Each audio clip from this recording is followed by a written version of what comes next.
नमस्कार विद्यार्थी मित्र, आता आपण प्रॅक्टिस सेट 38वा पाहत आहोत. त्याच्यामध्ये 5 worker take the 12 days to weed a field. How many day would 6 workers take? How many would the 15 take? मग इथं काय सांगितले की एका शेतामध्ये शेतीची खुरपणी करण्यासाठी 5 मजूर लागतात. किती करण्यासाठी?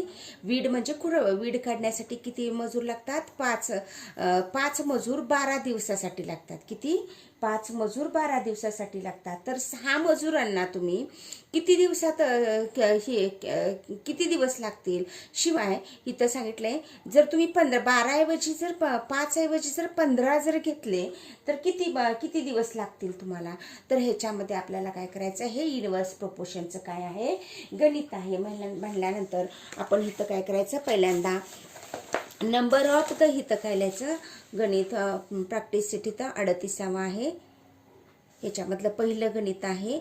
इथं नंबर ऑफ काय करायचं, नंबर ऑफ द वर्कर्स लिहायचं. Workers and days. डेज म्हणजे दिवस. वर्कर्स अँड डेज घ्यायचं. टेकन घ्यायचं. Taken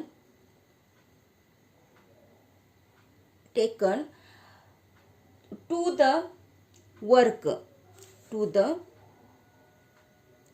work inverse proportion. हे वाक्य लिहायचं. काय लिहायचं इथं? Inverse proportion. वर्क इनव्हर्स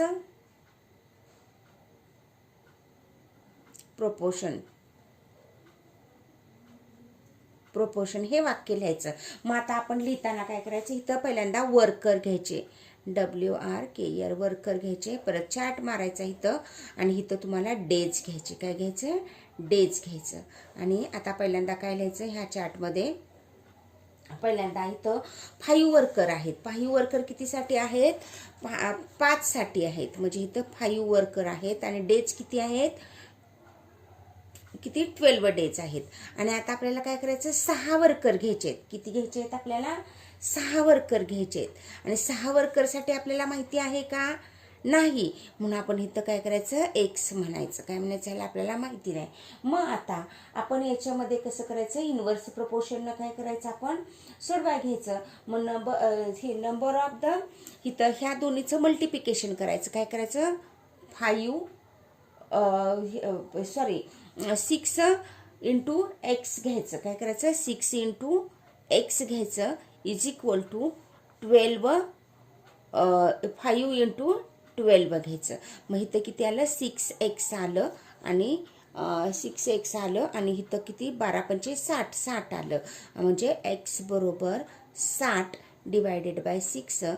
एक्सची किंमत किती आली, 10. मग अशा प्रकारे तुम्हाला 6 साठी किती वर्क लागणार आहे, ती एक्स म्हणजे किती झालं, 6 साठी लागणारे वर्क आहेत. मग इथं वाक्य लिहू शकता, 6 workers will you work 6 worker will work किंवा टेकन म्हटलं तरी चालतंय. वर्क किती घेऊ करू शकतात, किती दे, 10 डेज. काय म्हणायचं ना, 10 डेज. अशा प्रकारे तुम्ही करता. म्हणून आपल्याला आता 15चं करायचं आहे. काय करायचं आपल्याला, 15 डेज दिलेत आपल्याला, 15 वर्कर दिलेत. मग इथं आपण करायचं 15 वर्कर. म्हणून काय करायचं, इथं गणित लिहिताना काय करायचं, 15 multiply X is equal to 5 into 12 हेच घ्यायचं आपण. हे दिलेलं आहे, आपण हे काढायचं आहे. म्हणून आपण काय करायचं, 15x इज इक्वल टू 60 आणि इथं x is equal to 6 divided by 15 म्हणजे 4. म्हणजे किती झालं, 4. मग इथं वाक्य लिहू शकता तर 15 वर्कर, इथं आपण इथं 60 होतं, इथं 15 घ्या, 6 होतं, इथं 15 workers will you take day, you will take day किती होत आहे, डेज किती होत आहे, इथं डे 10 होते, इथे किती 4 डे होतात. किती होतात, 4 डे होतात. अशा प्रकारे हे पहिलं गणित आहे तुमचं. आता आपण दुसरं गणित बघायचं आहे. काय करायचं आहे, दुसरं गणित बघायचं आहे. त्याच्यामध्ये बघा, पहिल्यांदा इथं Mohanrao took 10 days to finish the book, म्हणजे रीडिंग 14 पेज एव्हरी डे. म्हणजे काय करतो हा मोहन आहे, हा काय करतो 10 दिवसात 40 पानं वाचतो. किती वाचतो? 10 दिवसात एका पुस्तकाची 40 पानं वाचतो. तर how many page must be the read in day finish it the 8 days. तर तो 8 दिवसामध्ये किती पानं वाचेल. मग हे आपल्याला अशाच प्रकारे करायचं आहे. हे गणित घेताना आपण लिहायचं आहे पेज पर डे आहे, तर लिहायचं पेज पर डे. इथं आपण लिहू शकतो. पहिलं दुसरं गणित आहे याच्यामध्ये पेजेस रीड पर डे. इथं पेजेस रीड पर डे म्हणजे आपण एका दिवसाला आधी काय केलं पाहिजे, किती पुस्तक वाचतोय हे बघायचं आहे. मग त्यासाठी आपण काय करायचं, कम्प्लीट रीडिंग करण्यासाठी आपण इथं पण काय करायचं तर म्हणून read and the number of day reading complete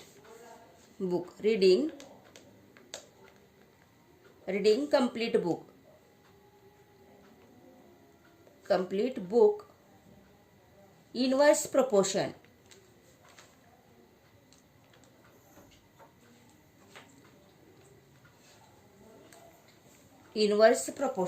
मग ह्याच्यामध्ये पण आपण आता इथं काय करायचं, पेजेस घ्यायची. काय करायचं, पेजेस हा एक चार्ट घ्यायचा आणि इथं नंबर ऑफ द डेज लिहायचं. नंबर ऑफ डेज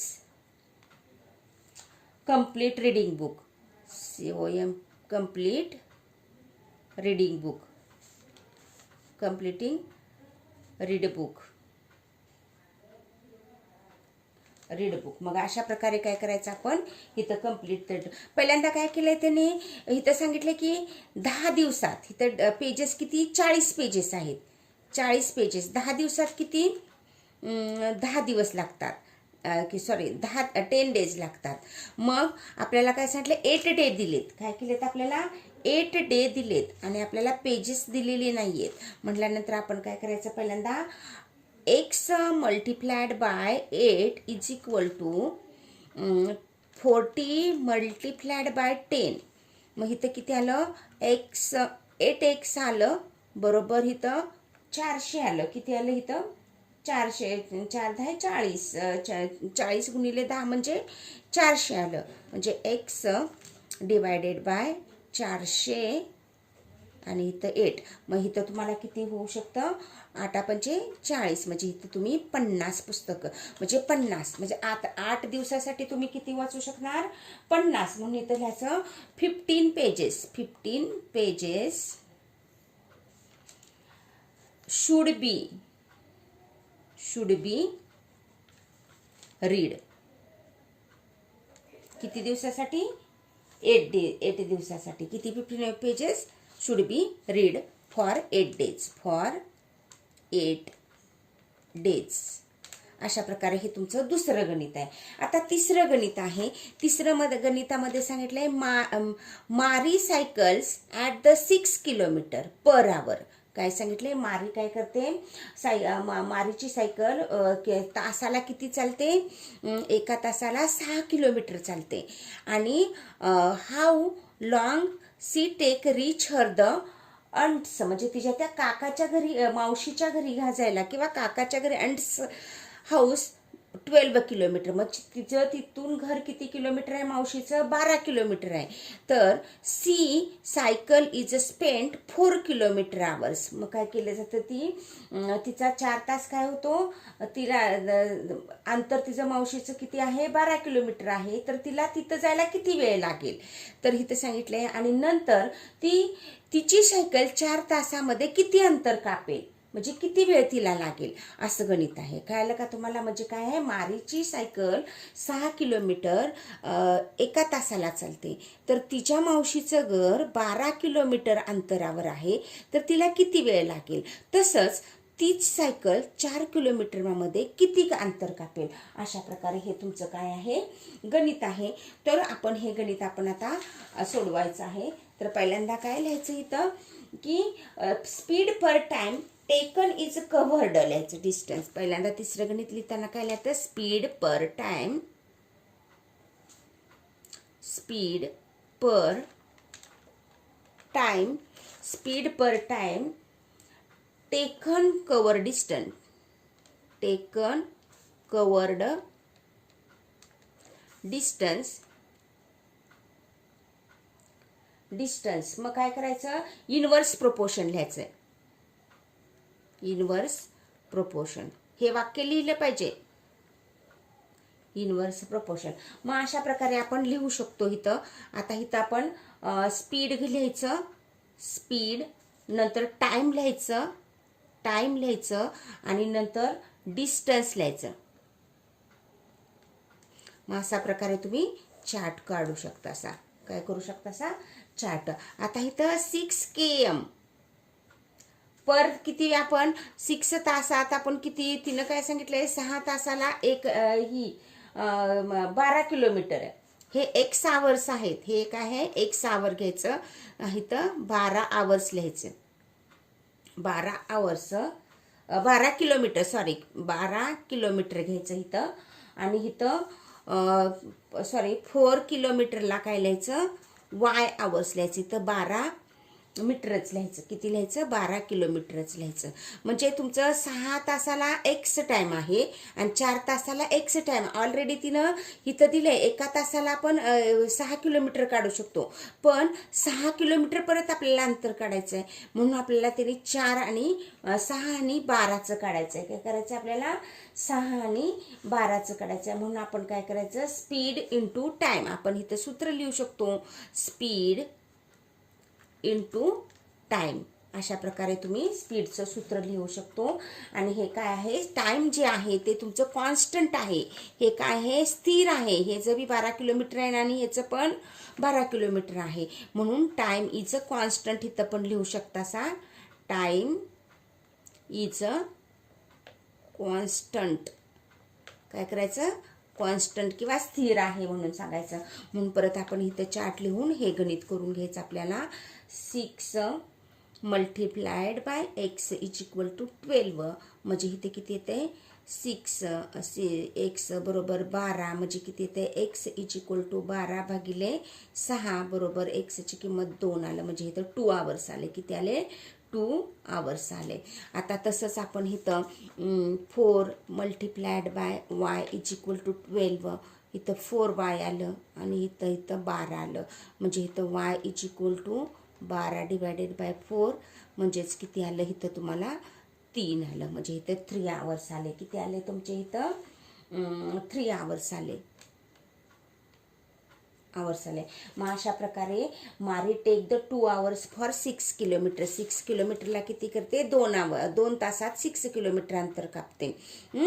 तर 4 किलोमीटर किती अंतर ह्याच्यामध्ये कापते, 3 ह्याच्यामध्ये कापते. किती, 3 ह्याच्यामध्ये, 3 तासामध्ये 4 किलोमीटर अंतर कापते. अशा प्रकारे हे तुमचं गणित आहे. हे तुम्ही लिहिलं पाहिजे. नाही इथं मारी टेक द आवर्स, इथं 2 ही असं जर लिहिलं तर चालतंय. Take hours 4 kilometre for 2 hours, for 2 hours for 6 kilometre, 6 km. आणि इथं 3 आवर्स फ्रॉम फॉर 4 किलोमीटर. किती, 4 किलोमीटर पर आवर्स. अशा प्रकारे हे तुमचं तिसरं गणित आहे. आता चौथं गणित घ्यायचं आहे. चौथ्या गणितामध्ये काय सांगितलंय, a stock of the grain government in the warehouse last 30 days for the 400 people. How many days will the list for the 600 people. म्हणजे काय सांगितलंय की इथं की एका शासकीय गोदामामध्ये, गव्हर्नमेंट वेअरहाऊस म्हणजे गोदामामध्ये काय सांगितलंय, धान्याचा साठा किती आहे, 4,000 आहे. 4,000 माणसांना पुरण्याचा इतका आहे. किती दिवसाचा आहे तो, 4,000 माणसांना 30 दिवस पुरण्यासाठी आहे. तर तोच धान्याचा साठा 6,000 माणसांना किती दिवस पुरेल. मग इथं काय सांगितलंय, 4,000 माणसांना 30 दिवस पुरतोय, तर 6,000 माणसांना किती दिवस हा पेपर पुरेल. तर इथं आपण इथं लिहायचं की इथं पण आपण लिहायचं number of the people and number of the days direct inverse proportion. काय लिहायचं, नंबर ऑफ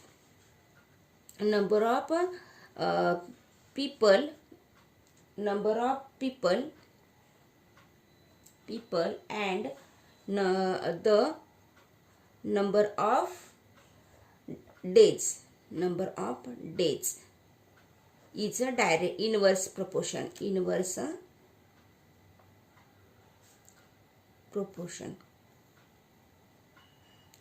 मग अशा प्रकारे आपण काय करायचं, आपण इथं नंबर ऑफ पर्सन लिहायचं किंवा पीपल लिहायचं. नंबर ऑफ पीपल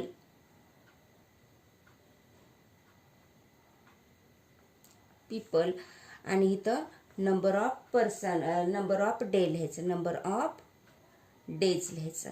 मग अशा प्रकारे तुम्ही इथं चार्ट टाकू शकता. असा ह्या चार्टमध्ये पहिल्यांदा 4,000 आहे, 4,000 आपल्याला किती आहे 30 सांगितलेत आणि 6,000 आपल्याला x मानायचं आहे. म्हणून आपण काय करायचं, ह्या दोन्हीचं मल्टिप्लिकेशन करायचं.